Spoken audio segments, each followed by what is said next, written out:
Hello everyone, welcome to Teachers Troop. So today's topic of discussion is Class 10 board examination. How to score 95% in your Class 10 boards.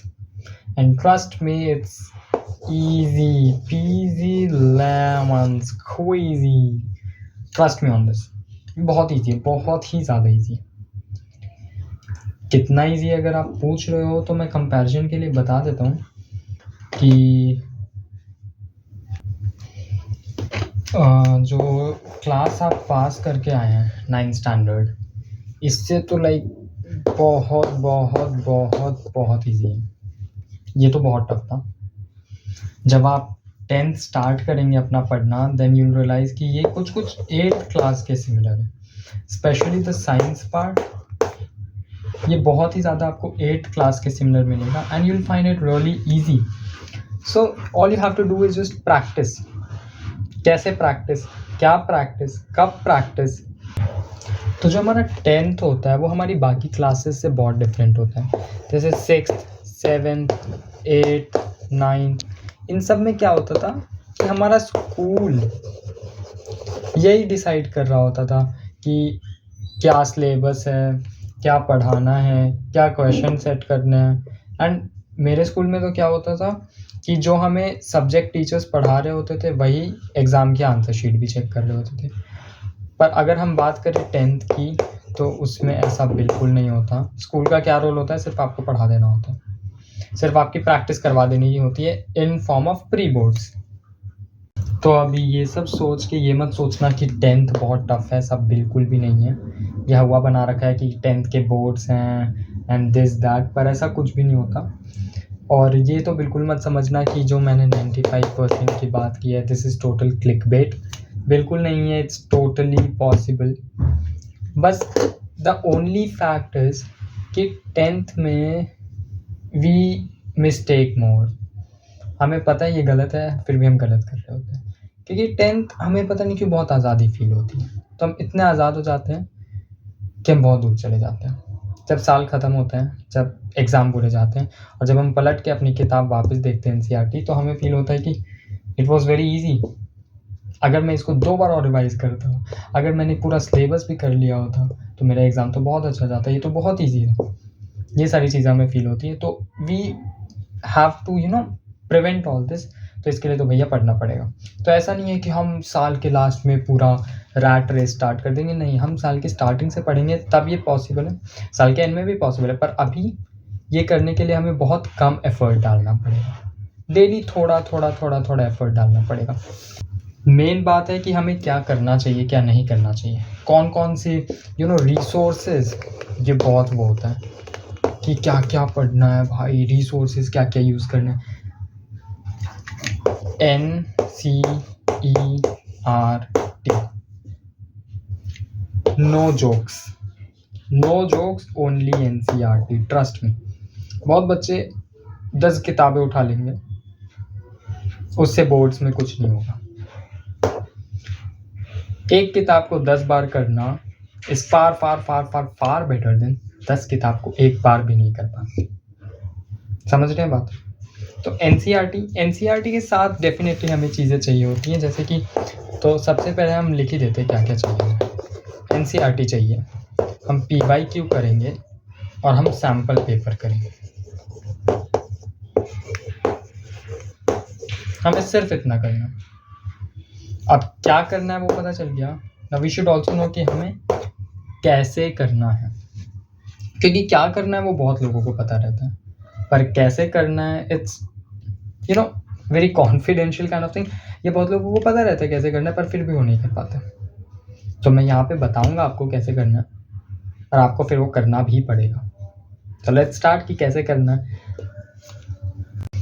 तो सबसे पहला subject लेते हैं science. मेरा favourite, personal favourite मेरा, specially 10th की science तो बहुत बढ़िया. तो ये है टोटल रोड मैप कि साइंस को हमें कैसे पढ़ना चाहिए. सबसे पहले होता है लेक्चर, जिसको हम थ्योरी भी कह सकते हैं कि हम उस चीज़ की थ्योरी पढ़ रहे हैं. पर यार हम पहले ही किताब खोल के पढ़ने लग जाएँगे ना, तो हमारे कुछ समझ में नहीं आएगा। स्पेशली जो साइंस का पहला चैप्टर है, कुछ chemical reactions, balancing chemical reactions, ऐसा कुछ है 10th का। तो वो तो 9th से आप 10th में आएँगे तो आपको टोटल न्यू लगेगा एंड यू विल फील कि बहुत ही टफ है, कुछ नहीं आ रहा। ऐसा नहीं करेंगे, हम लेक्चर लेंगे। लेक्चर कहाँ से लेंगे? स्कूल के टीचर्स ये हमें पढ़ाएँगे, या फिर हम यूट्यूब पे जाएंगे।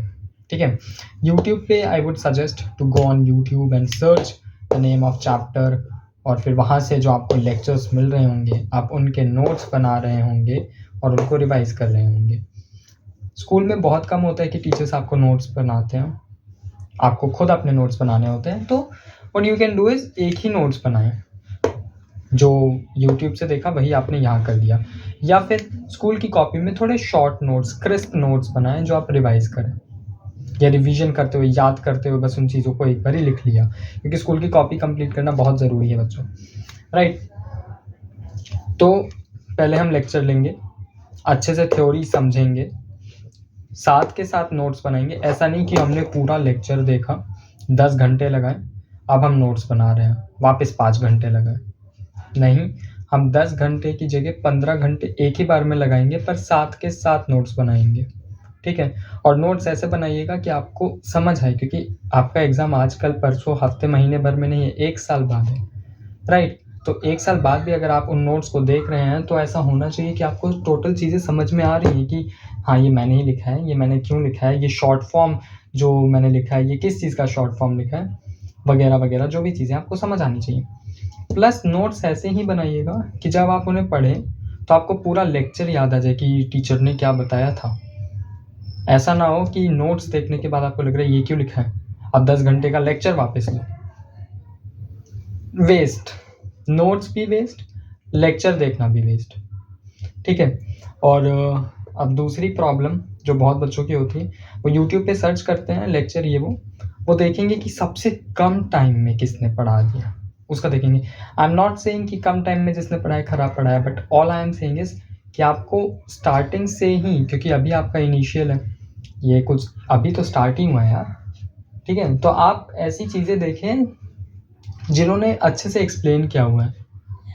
5 घंटे का चैप्टर अगर उन्होंने 7 घंटे में भी करवाया तो आप देखिए, और ऐसा मत कीजिए कि आप 2x पे देख रहे हैं और आपको समझ नहीं आ रहा। आपको चीज़ें समझनी है, ठीक है, कंप्लीट नहीं करनी है कि मुझे फटाफट ये वाला बस चैप्टर किसी तरीके से ख़त्म कर देना है ना, that is total waste of time. आपको वापस आना पड़ेगा उसमें एग्ज़ाम के टाइम में, राइट। तो आप बराबर लेक्चर लीजिए, जैसे टीचर पढ़ा रहे हैं स्लो स्लो आहिस्ते आहिस्ते पढ़िए, ज़्यादा से ज़्यादा 1.25 1.5x पे देखिए। ठीक है, मैं मानता हूँ कि बहुत स्लो पढ़ाते हैं यूट्यूब पे, 1.525 पे देखने में हमारे टाइम के बच्चे तो क्या है, टोटली एग्री। तो पर 2x पे मत देखिए, 2x पे अभी बिल्कुल समझ नहीं आती है चीज़ें, 2x पे बस हमारा टाइम पास हो जाता है। 2x पे रिवीजन हो सकता है, बिल्कुल रिवीजन हो सकता है 2x पे। और नेक्स्ट हमारा टॉपिक ही है रिवीजन। रिवीजन कहाँ से करनी है भाई, हमें बार बार हमारे नोट्स रेफ़र करने हैं, हमें बार बार हमारी एनसीईआरटी के क्वेश्चंस रेफ़र करने हैं, क्योंकि बोर्ड्स में जो क्वेश्चन आते हैं वो एनसीईआरटी के इन टेक्स्ट, ठीक है, ये भी हम यहाँ पे अब लिख देते हैं, ये आप समझ गए होंगे I hope.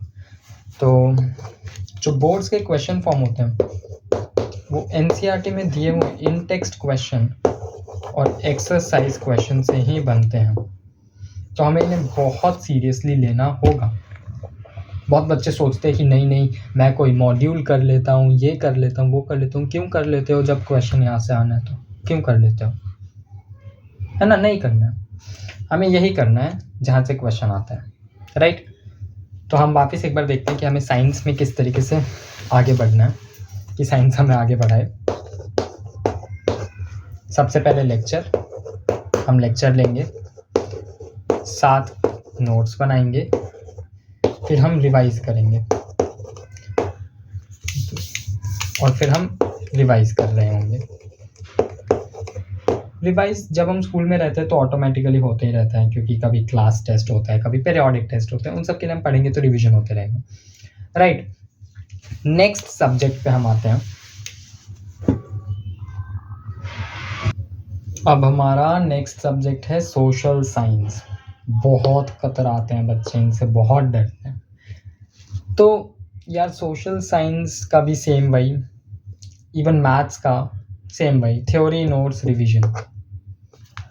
Revision notes, social science में क्या नोट्स बनाने हैं, है ना, आता है सवाल मन में।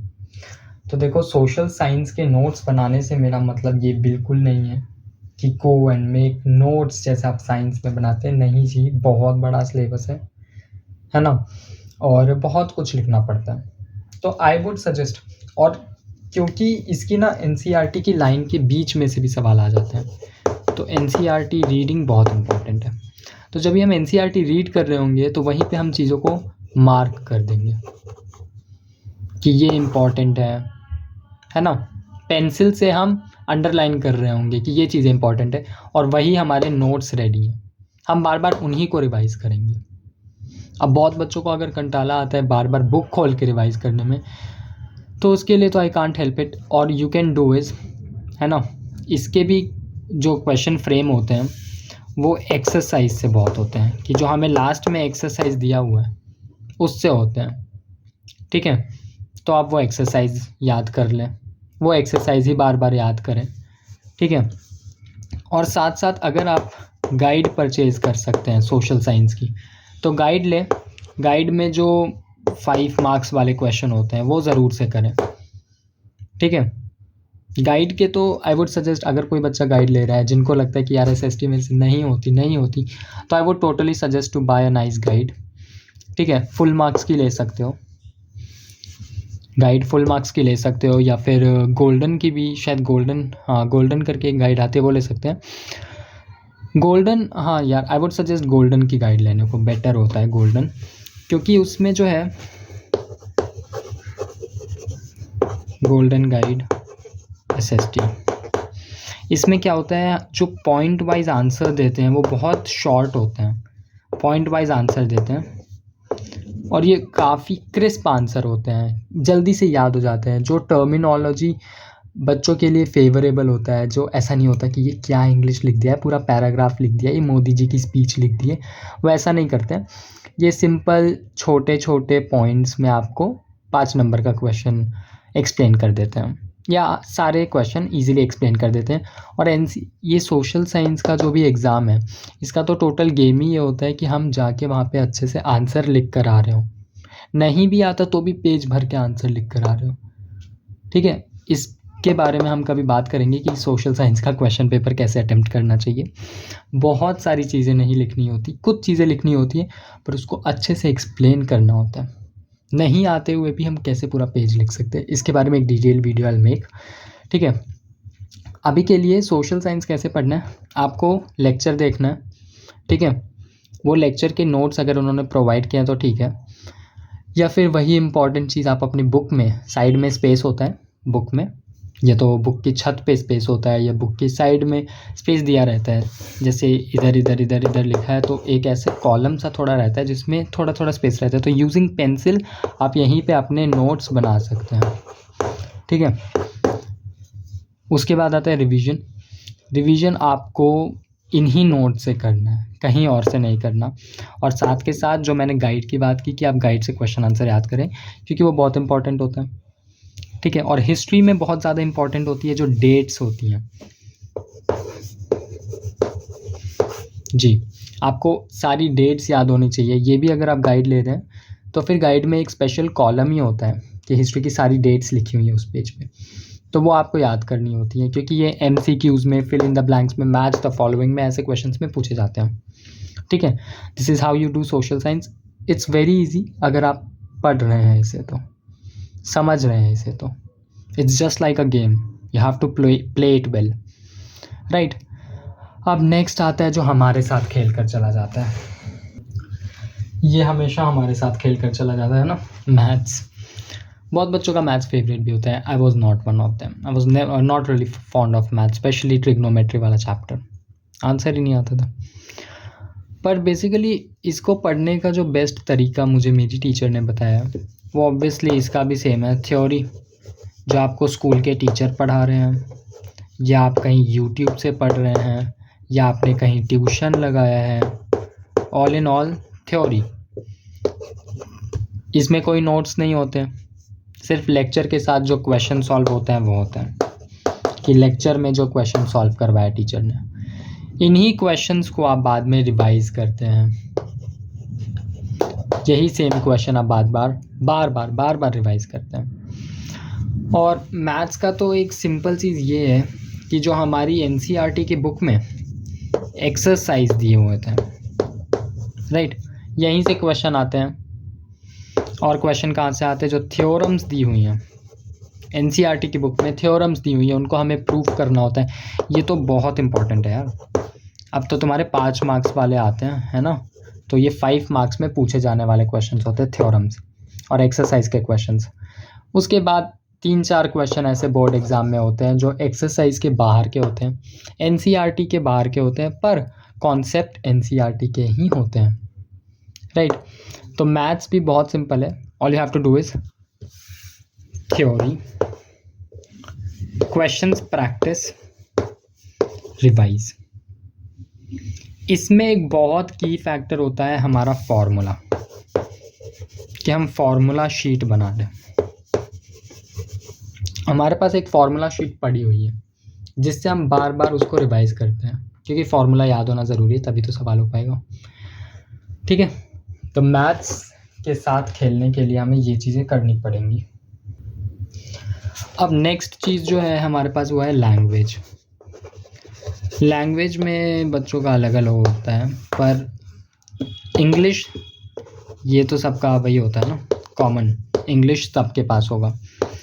प्लस चलो हिंदी मान लेते हैं, एक हिंदी है, या फिर संस्कृत होता है बच्चों के पास, है ना। ये तो मतलब ऐसा कॉमन सा है, इसलिए मैं ये मान रहा हूँ। तो जैसे मैंने कहा कि इसको बिल्कुल लाइटली नहीं लेना, ये आपकी परसेंटेज बढ़ा भी सकता है, गिरा भी सकता है। आप 100 में से easily 97, 98 you can score in this, बहुत ईजी है, ठीक है। मेरे इंग्लिश में आए थे 92, कम आए थे बट बहुत अच्छे थे, और हिंदी में मेरे आए थे 95।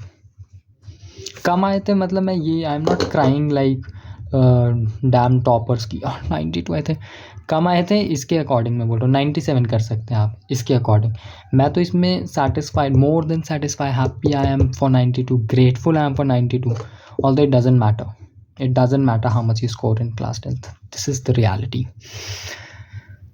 तो हाँ, हम कहाँ थे कि ये बहुत ईजी होता है करना। कैसे करना है? स्कूल जाएं, स्कूल में जो टीचर पढ़ा रहे हैं वो करें, स्टोरीज़ जो हैं उनको घर पे आके रीड करें, because reading is very important, ठीक है। उसके बाद जो क्वेश्चन दिए हुए हैं लास्ट में उनको आप सॉल्व करें। गाइड है तो गाइड लें और एक बार सारे क्वेश्चन आंसर को रीड करें। जो वैल्यू बेस्ड क्वेश्चन होते हैं उनको रीड करें, हर चैप्टर के वैल्यू बेस्ड क्वेश्चंस को रीड करें। बेसिकली आपको 2-3 बार रीड ही करना है, इसमें ज़्यादा कुछ दिमाग लगाने वाली बात होती नहीं है। You have to read it thrice 4 times at least, ठीक है। अब ये भी नहीं कि एग्ज़ाम से एक दिन पहले, आप क्या कर सकते हैं, हफ्ते में एक बार बैठें, ठीक है, लाइक वंस अ वीक आप बैठें और आपने एक साथ 3 चैप्टर्स ऑफ इंग्लिश कर दिया, isn't it great. Next week आप बैठे, आपने 3 चैप्टर्स ऑफ हिंदी कर दी। All you have to do is read it, पूरा रीड कीजिए पूरा चैप्टर जो है, बस यही करना है, और कुछ भी नहीं है लैंग्वेज में, कुछ भी नहीं है। जैसे जैसे स्कूल के टीचर्स बताते जाएंगे कि ये इंपॉर्टेंट है, ये पढ़ो, ये इंपॉर्टेंट है, ये पढ़ो, you have to do that. और स्पेशली हिंदी इंग्लिश में जो लिटरेचर पूछे जाते हैं वो इसी से आपका सॉल्व होगा, कि आपने कहानी पढ़ी हुई है तो आप किसी भी तरह का क्वेश्चन सॉल्व कर सकते हैं। फिर भी आप नहीं पढ़ रहे हैं तो all you can do is exercise, जो पीछे एक्सरसाइज दिया हुआ रहता है हर चैप्टर के बैक एक्सरसाइज के क्वेश्चन, ये आप अच्छे से याद करके जा रहे हैं। और ये भी नहीं हो रहा है देन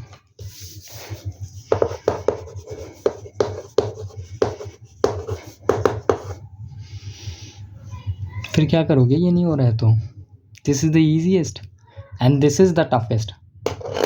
जो ये कर लेते हैं उनका हो जाता है, ठीक है।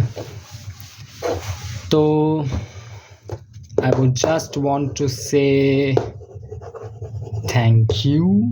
नहीं दिख रहा है, पहली वीडियो है ना तो थोड़ा गड़बड़ हो जाता है। तो आई होप आप लोग हमें क्षमा करेंगे। Thank you for watching. Hare Krishna.